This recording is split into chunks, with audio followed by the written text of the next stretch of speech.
Hello everyone and welcome to episode 2 of Cocktails with Cass. Today's video is going to feature a wine tasting that I put together for myself and some of my friends and a couple of family members. Put together a curated collection of red wine blends as well as Pinot Grigios that I thought that some of my guests would like. So sit back, grab yourself a beverage, and take some notes on what we had to say about this delectable pairing of wines.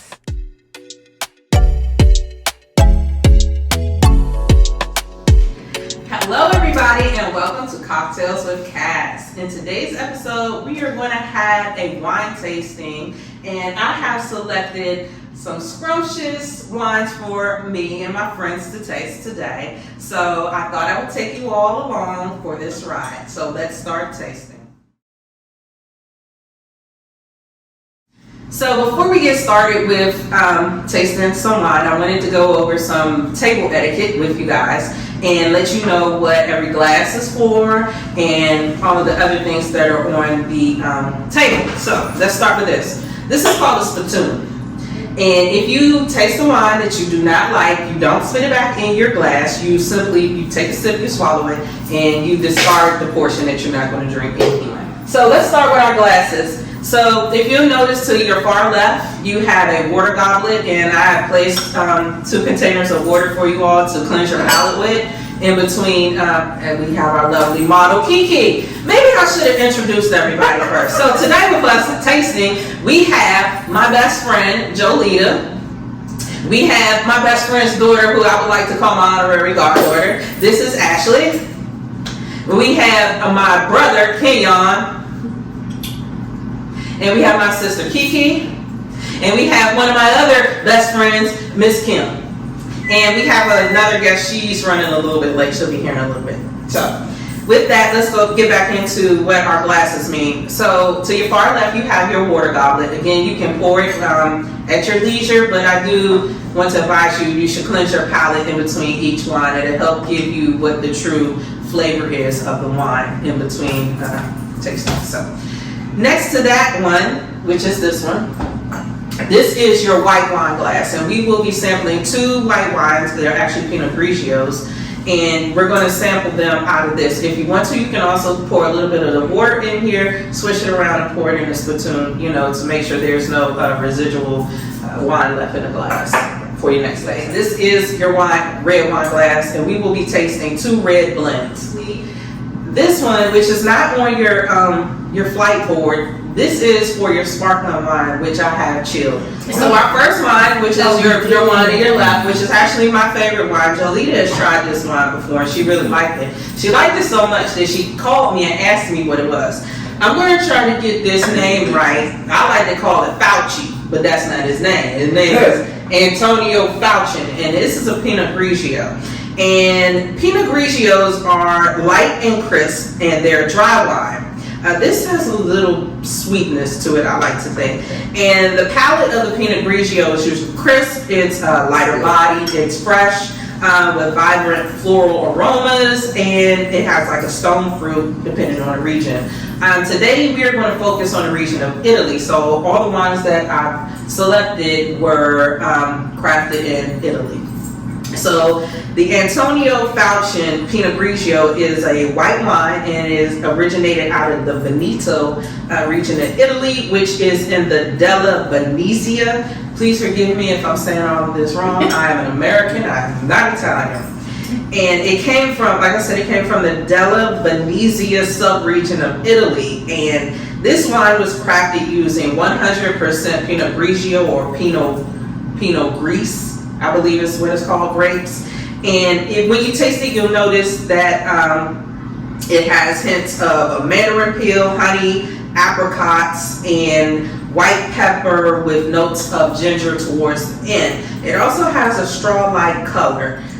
Now, you can sniff it and see if you can smell the mandarin, the apricot, the floral, any pepper. Anybody get the pepper? Just a little bit of spice to it. Smell dry. Yeah. Now this is 12% alcohol, and it pairs well with herb dishes, soups, and dishes that are based in eggs. So, if you want to, let's go ahead and taste. All right, let's try.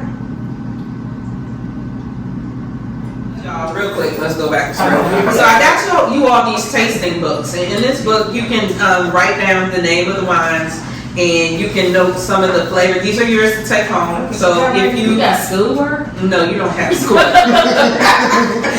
don't have school. Without school. But I just thought it was a good gift. I want to be a good, gracious host. You are very. So you can put the wine name up here, you know, if you like it, if you want to purchase it, you know, after the tasting, you know what to look for. You can, you sit here, you can, Antonio Facchin, that's what I like to call him. You can, you know, taste, write your notes and check boxes on, you know, the taste and the flavors that each has. Anthony Fauci wine. Yeah, that's what I call it. Fauci! So moving on to our next wine, we have, I'm not sure how to pronounce it, but I'm going to try, I'm going to try to pronounce it. It's a Bartenura. Bartenura is also an Italian Pinot Grigio, and this is a 2020, I don't know the proper word, but this is a 2020 craft. We're going to say craft. I know it's probably incorrect. Anyhow, this is a dry kosher wine, and it originates out of the Lombardia region of Italy. And this wine was also crafted using 100% Pinot Grigio grapes. As you taste, you will know aromas of pear, grapefruit, honeysuckle, followed by flavors of green apples, citrus fruits, and a touch of minerality, whatever that is. And it's supposed to have a clean and refreshing finish. BAR. Thank you. I'm sorry. TENURA.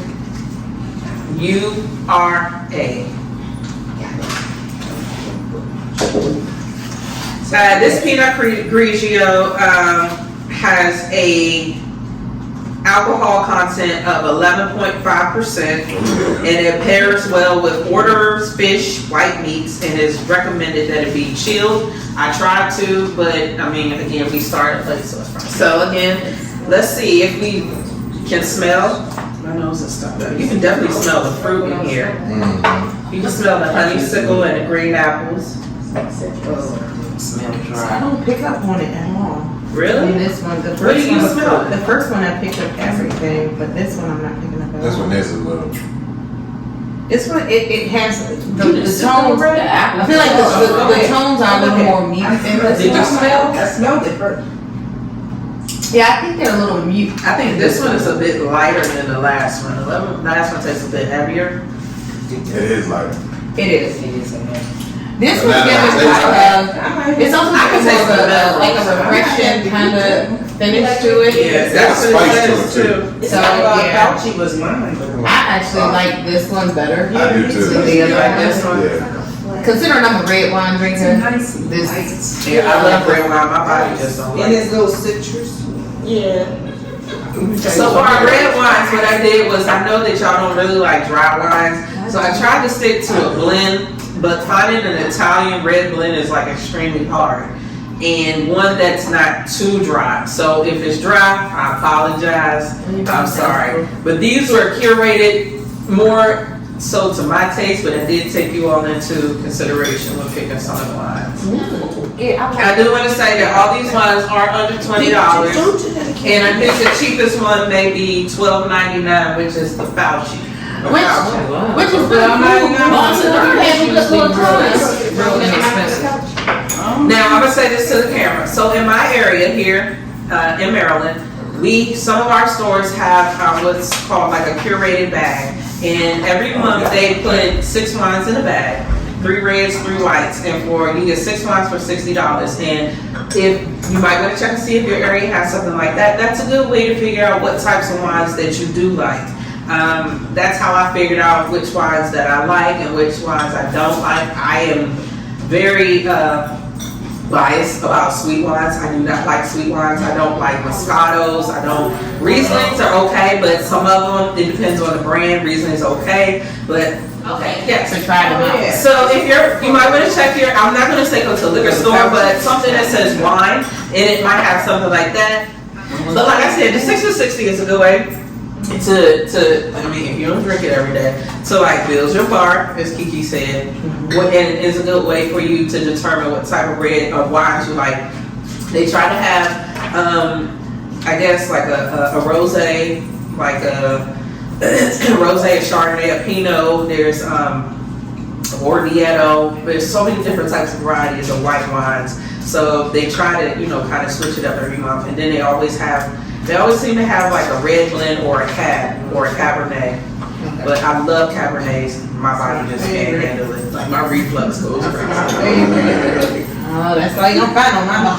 I mean, Kiki, I swear. And my favorite red wine has to be the Cabernet Sauvignon. I have two of them. One is the Fabulous, and it's a big cicada on the label. That's one of my favorites. My cheaper, that's like my mid-range one, because it's like a $30 bottle. Mm-hmm. My favorite cheapest Cabernet is probably the 19 Crimes. Love that wine. 19 Crimes is really good. Yeah. It has a very high alcohol content. Yeah, Snoop has a rosé. Yeah, he had a red. He had a red and he had some rosé. So yeah. Oh, and they have, if you really like the 19 Crimes, they do have a wine club where you can accumulate points and stuff. Mm-hmm. I tell you. Yes, and with the points, they send you good stuff too. I don't have it per se, but I've been the recipient of the extra. Yeah. One of my associates. She brings me the pre-wine. Crime 19 or whatever it's called. True crimes. Whatever it was. I didn't know. No, I think It depends on Dry and it was bitter. Now, if you're not, I will say this, like for instance, like with speaking on the red wines, if you are not really into red wines, you probably would not like their palates because it does give you a lot of bang at a good rate. Yeah. So it is like you might if you wanted to drink a red wine, I would recommend something like a sweet red, like something from like a Sutter Home or something like that. That might even be too sweet. It was too sweet. It was too sweet.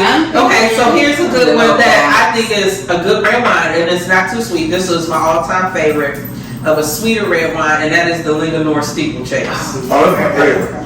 Everyone drinks Yes, sweet. that right there. That one there is a really good balance. Yeah. It's a really good balance. It's not too sweet, I'm gonna tell you, and then you prepare it with a shot of a toxin. Oh, Okay, so we're gonna move on to our next wine, which is a red wine. We're going into our blends, and this one is called a Viva Valentina, and this is also an Italian red blend. I think it's a red blend. The guy told me it was, but when I looked it up, it came more so under of a Merlot flavor. So we'll see. So red wine, red blends are basically red wine that is not made with one specific variety of grape, but instead it's blended with two different varieties, such as like a Cabernet Sauvignon and a Merlot, or a Merlot and a Malbec. So they say the red blends are fruit forward and they have low acidity, and oftentimes they have residual sugar, so they're a tad bit sweeter than a traditional like Cab or Merlot. And this one, which is the this is a 2020 bottle, and this is a medium body, medium tannic, and I forgot what that means. I'm sorry, I did watch a documentary on Sommelier, so I was amazed, but I had to go back and read what that meant. And this one originates out of Sicily, Italy, and it is blended using both Merlot and something called a Nero d'Avola. Please forgive me, Italians. Grapes. It has hints of cherry, strawberries, plums with a light cocoa taste. The wine has a little bit more sugar, and it is considered a sweet wine. This has an alcohol content of 14%. Oh, yeah. Okay. There we go. And it pairs well with cheese platters. Chicken, turkey, and grilled foods, casseroles, and such as that. Do you smell the hints of cherry? And Yes! This one is giving me. Yeah, I can smell the plum. I taste it in my Oh, smell. this is nice.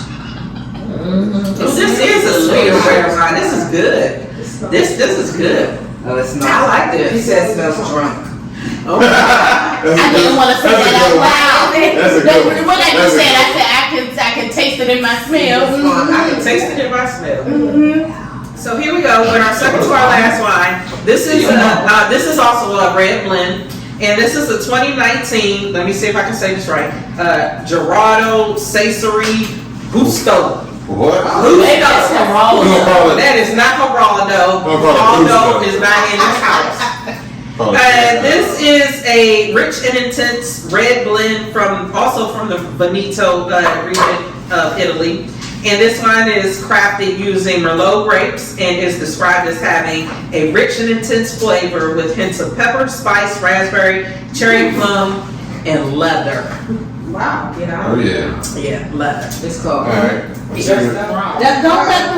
let the description What's the alcohol sway percentage? you. Is that? Let me check, but I did not see it when I looked it up online. It should be on the No, I'm bottom. smelling it and it smells really strong. Don't. What'd you say? It smells like drunk? 13.5% alcohol. It was got strength. All right, let's Get see. it. This the one Yeah, that you don't like it. Look, I smelled it. What is it called? Got a little Okay, I can smell the leather Oh, this hint. is good. The leather hint is It's strong. smooth. Yeah. Geraldo Justo. Nice. It's smooth. It's dry, but it's smooth. What is the name of it again? Justo. Justo. Justo with a J. Yeah. J-U-S-T-O. J-U-S-T-O. I can taste the leather. I can taste the Look, leather. I'll go back and do my Yeah, I research. taste it. I taste the leather. It's not. Not that I've physically licked leather before, but just off of what I've seen. Like on purpose. It don't taste like that. So our last wine, I thought I would let you all part with a sparkling wine. I particularly do not like champagne because even though there are dry champagnes and there are not dry champagnes, I prefer Prosecco. Prosecco is by far my favorite, and I believe that it pairs very well with mimosas. Yes. So Cupcake is my favorite Prosecco. And this it is very cheap. It is like $12.99, but it is also based out of Italy. And Prosecco is a sparkling wine, and it also originates from the Veneto region of Italy. It is crafted using Giera grapes, Giera grapes, and it has aromas of white peach, grapefruit, honeydew melon, that leads to flavors of creamy ripe lemon, refined citrus, and a toasted brioche finish. Prosecco, here's a little fun fact, is Italy's second oldest wine. Really? And yes, and it pairs well with melon wrapped prosciutto, gorgonzola, which is the blue cheese, and fettuccine alfredo. All right. Alright. Yeah! So we made a fettuccine. It's That'll go good with the pasta. yeah. I'm sorry. Let me Good see. job. It's a little sweeter. Like I say, I love it. Okay. So you smell? Girl, you ain't never lied. Yeah. I love this. This is really good. I'm Okay, telling back you. to the There, if you have a mimosa with prosecco, you would never go back to having a mimosa with champagne. And I will tell you, a mimosa. Well, I don't do mimosas. I just tell them keep the orange juice, just bring me the champagne. Cranberry. Cheers! I want to thank you all before we cheers. I wanna thank you all for coming out and supporting me. I know you all lead busy lives. You came from afar, you came from near. I love you guys, each and every one of you. Again, thank you for your support. And I want to thank you all for tuning in for Cocktails with Cass. And we'll see you all next month with a new cocktail adventure. Cheers. Cheers!